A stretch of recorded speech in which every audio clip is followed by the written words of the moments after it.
आदाब, मैं ज़फ़र जागिल और मेरे इस यूट्यूब मंच पे आपका स्वागत है। जम्मू कश्मीर में असम्बली इलेक्शन रवा दवा हैं। आज का इस प्रोग्राम शुरू करने से पहले डॉक्टर नवाज़ देवबंदी के दो अशार आप लोगों के सामने पेश करूंगा और उम्मीद है कि आप लोग आज की सिचुएशन से इससे रिलेट कर पाओगे। जो लोग शायरी का शऊर रखते हैं और एक और बात है कि शायर का फ़लसफ़ा अलग होता है, फ़लसफ़ाए हुब्बुल वतनी, और एक फ़ौजी का फ़लसफ़ा अलग होता है, एक आम शहरी का फ़लसफ़ा अलग होता है। तो इसलिए ये चंद अशार आप लोगों के सामने पेश करता हूँ। उम्मीद है आप लोग कुछ झलक इसमें ज़रूर देखोगे। डॉक्टर नवाज़ देवबंदी की ये गज़ल बड़ी मशहूर गज़ल थी और उसके चंद अशार कि जलते घर को देखने वालों, फूस का छप्पर आपका है। जलते घर को देखने वालों, फूस का छप्पर आपका है। आपके पीछे तेज़ हवा है, आगे मुकद्दर आपका है। आपके पीछे तेज़ हवा है, आगे मुकद्दर आपका है। तो कहती उसके कत्ल पर मैं भी चुप था, उसके कत्ल पर मैं भी चुप था। मेरा नंबर अब आया है, मेरे कत्ल पे आप भी खुश हैं, अगला नंबर आपका है। मेरे कत्ल पे आप भी खुश हैं, अगला नंबर आपका है। दोस्तों, जम्मू कश्मीर के इस असम्बली इलेक्शन के जो आज स्पीचों का दौर है, जो आज नफ़रतों का दौर है, जो आज नफ़रतों को बाज़ार गर्म है, तो मुझे लगता है उस सिचुएशन पे ये डॉक्टर नवाज़ देवबंदी के शेर जो हैं कहीं ना कहीं फिट ज़रूर होते हैं कि हम किसी के कत्ल पे खुश तो ज़रूर हैं, लेकिन ये नहीं जानते कि अगला नंबर हमारा है। हम किस दलदल में जा रहे हैं, हमें क्या मिला है, उसके कॉन्सिक्वेंसेस क्या हैं, उसके बरक्स क्या होने जा रहा है और क्या हो रहा है, ये जग ज़ाहिर बात है। इसमें कोई दो राह नहीं कि हम सब इसके असरात जानते हैं, हम सब इससे वाकिफ़ हैं, लेकिन हम चुप हैं। हम लोगों को एजुकेट नहीं करते हैं और ये नफ़रत के बाज़ार यूं ही सरगर्म रहे तो मेरे अंदाज़े से मैं उम्मीद करता हूं कि आने वाले 4-5 सालों में तस्वीर कुछ अलग होगी। लेकिन तब मुझे ये डॉक्टर नवाज़ देवबंदी का शेर ज़रूर याद आएगा कि उसके कत्ल पर मैं भी चुप था, मेरा नंबर अब आया है। मेरे कत्ल पे आप भी चुप हो, अगला नंबर आपका है। आज हम बात करेंगे रजौरी की 5 असेंबली कंस्टिट्यूंसीज का क्या वोट शेयर, कितना टोटल वोट है, और एज़ ऑन टुडे आज 11 सितंबर 2024 है, तो 11 सितंबर 2024 तक यहाँ पे क्या सिचुएशन रही। तो रजौरी कंस्टिट्यूंसी की अगर बात करें, रजौरी का टोटल वोट है 89,102 वोट, और यहाँ से मैदान में हैं बिलखसूस जो 3 बड़ी पार्टियाँ हैं, पीडीपी, कांग्रेस और बीजेपी, तीनों आमने सामने हैं। पीडीपी के मास्टर तसद्दुक़ हुसैन और वहीं कांग्रेस के इफ्तिखार अहमद और बीजेपी के विबोध गुप्ता। यहाँ मुकाबला त्रिकोणीय होने को दिखता है। वहीं मोहम्मद आरिफ जो हैं, वो जो म्यूनसिपल के चेयरमैन थे, वो भी मैदान में है एज ए इंडिपेंडेंट कैंडिडेट। अब यहाँ पे देखने वाली बात यह है कि एक तरफ मुस्लिम कैंडिडेट, 4-5 मुस्लिम अच्छे कैंडिडेट्स खड़े हैं, और वहीं भारतीय जनता पार्टी ने विबोध गुप्ता के चेहरे दाव लगाया है। तो विबोध गुप्ता कितने कामयाब हो सकते हैं यहाँ पे।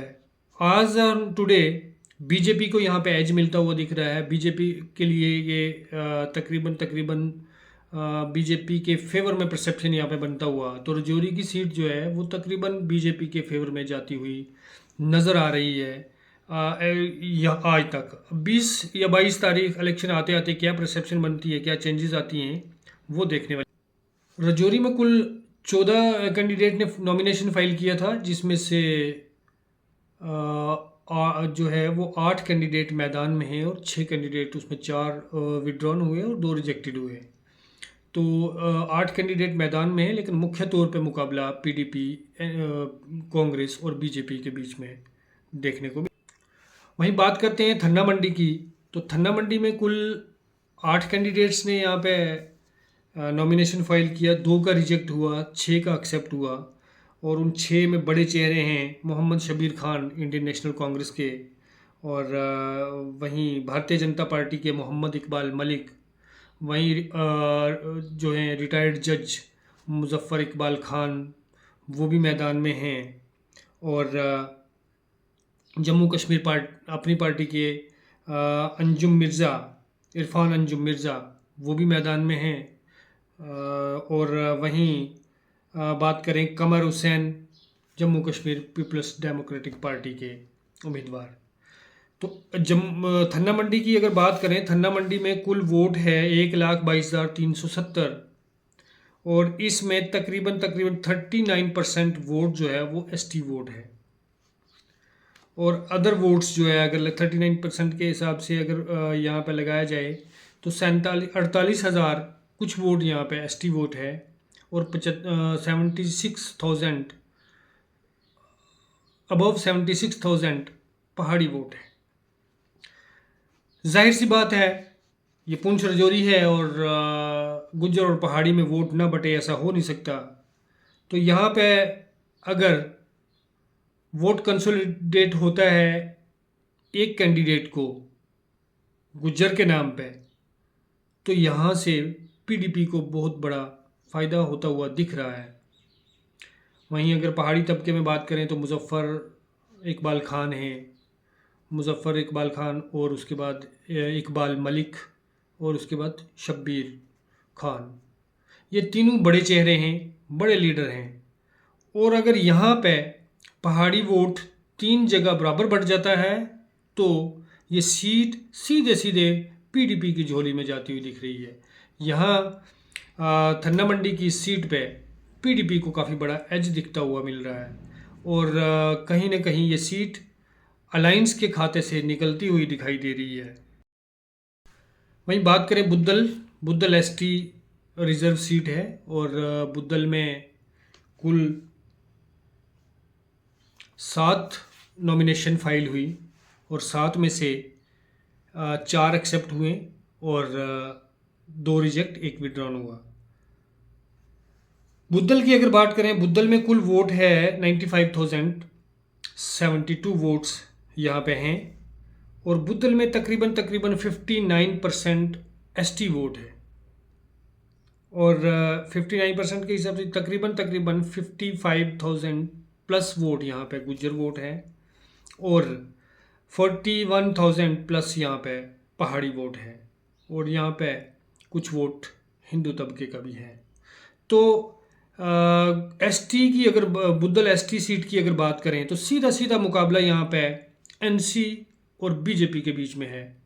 पीडीपी की तरफ से गुफ्तार चौधरी यहाँ पे मैदान में है, एनसी की तरफ से जावेद इकबाल मैदान में है, और बीजेपी की तरफ से जुल्फ़कार अली चौधरी। बड़ा मुकाबला और सबसे तगड़ी हॉट सीट जो है वो इस वक्त रजौरी में बुद्धल बनी हुई है, क्योंकि मुख्य तौर पे दोनों बड़ी पार्टियां आमने सामने हैं, बीजेपी और एनसी, और दोनों ही बड़े मजबूत कैंडिडेट हैं। जावेद इकबाल काफ़ी अरसे से मैदान में रहे हैं, लोगों के बीच में रहे हैं। जुल्फ़कार चौधरी भी एक जाने माने पीडीपी के लीडर मिनिस्टर भी रहे हैं, और भारतीय जनता पार्टी का अपना वोट बैंक भी वहाँ पे है।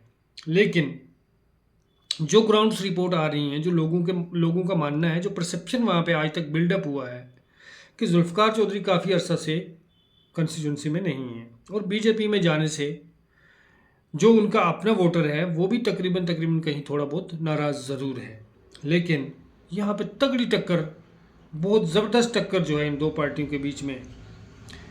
लेकिन अगर जुल्फ़कार चौधरी के कामों पे जाया जाए या उनकी शख्सियत को देखा जाए तो भारतीय जनता पार्टी का अपना जो वोट है वो अगर एक साथ कंसोलिडेट हो गया जुल्फ़कार के हक़ में, तो यहाँ पे जुल्फ़कार चौधरी के जीतने के चांसेस बढ़ जाते हैं।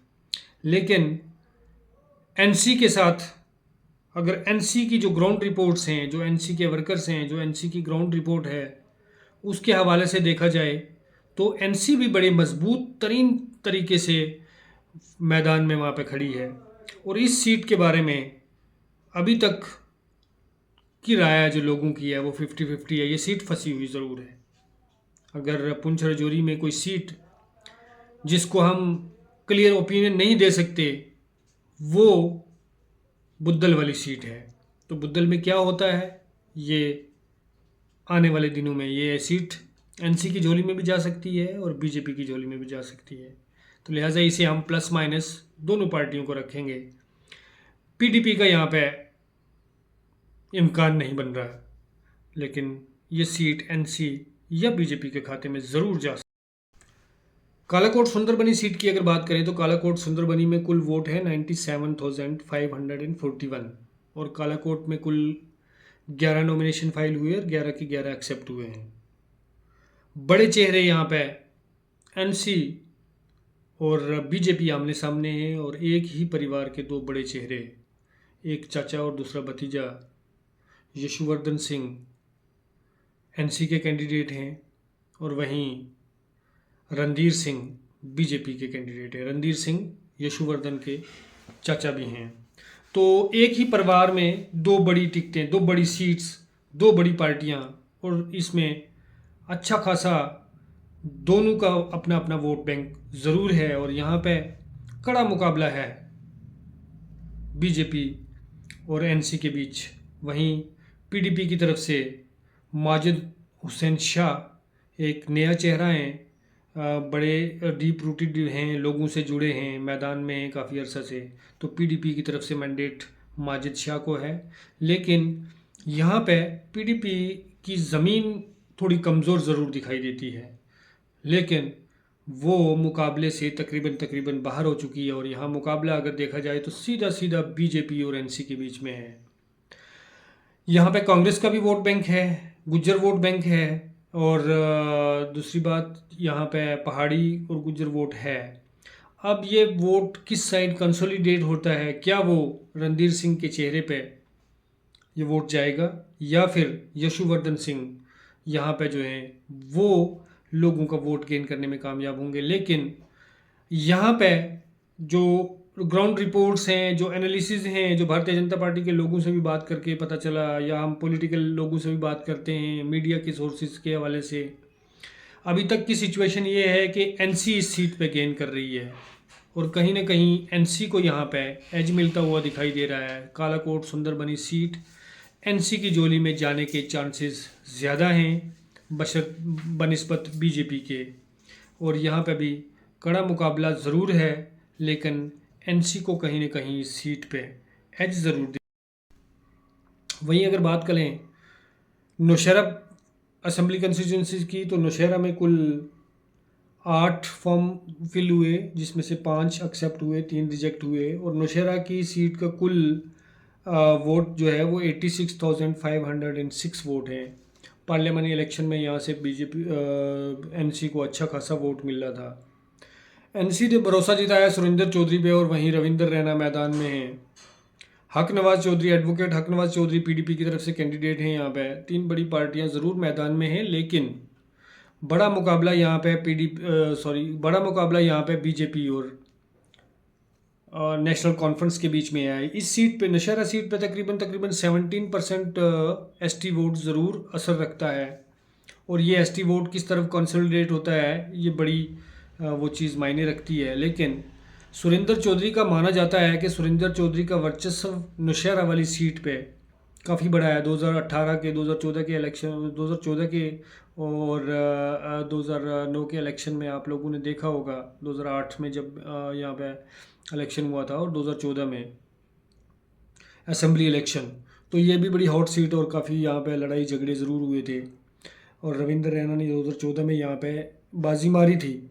लेकिन अब की बार नौशहरा पे मैक्सिमम वर्चस्व जो है वो सुरेंद्र चौधरी का माना जाता है। और कहीं ना कहीं बीजेपी के लिए ये खतरे वाली सीट ज़रूर थी, इसलिए उन्होंने यहाँ पे रविंदर रैना को उतारा है, जो कि पार्टी के मुखिया हैं और पार्टी के मुखिया थे, और उनको मैदान में उतारा है।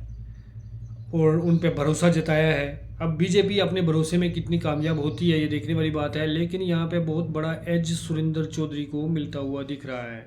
तो नौशहरा वाले सीट भी बीजेपी के हाथों से खिसकती हुई लग रही है। वहीं लोगों की राय और जो जनरल रिपोर्ट्स अभी तक मालूम हुई हैं उनके हवाले से यही मालूम होता है कि नौशहरा वाली सीट पे बीजेपी के लिए खतरा बरकरार है और एनसी के लिए यहाँ पे एज ज़रूर है।